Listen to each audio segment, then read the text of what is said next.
Welcome to Not Milk Never Milk. Subscribe if you're lactose intolerant.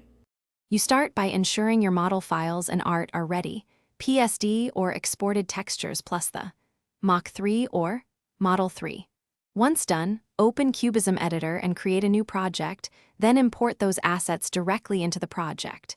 You'll place layers into the model hierarchy, assign pivots and clipping masks, and set draw order so rendering is predictable. Make sure to save versions as you go. This prevents losing work and keeps your first actionable steps fast and reversible. Next, you rig and animate. Assign parameter ID for head X/Y, eyes, mouth, and body so runtime controls behave predictably. Once assigned, create motions, idle, blink, talk, keyframing parameter values, and using curves for natural interpolation. Add physics for hair and clothing, tuning mass and damping until movement feels right.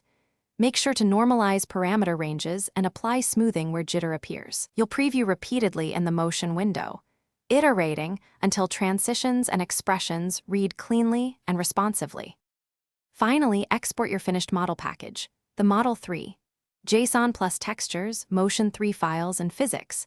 JSON inside a zip or folder. Then integrate with the Live2d SDK for your target, web, Unity, or native, loading the model and binding parameters to input or UI controls so you can drive expressions. Test all motions, check memory and frame rates, and optimize textures or meshes if needed. If things go wrong, first check console errors and confirm file paths and parameter ID match exactly. Mismatches are the most common culprit.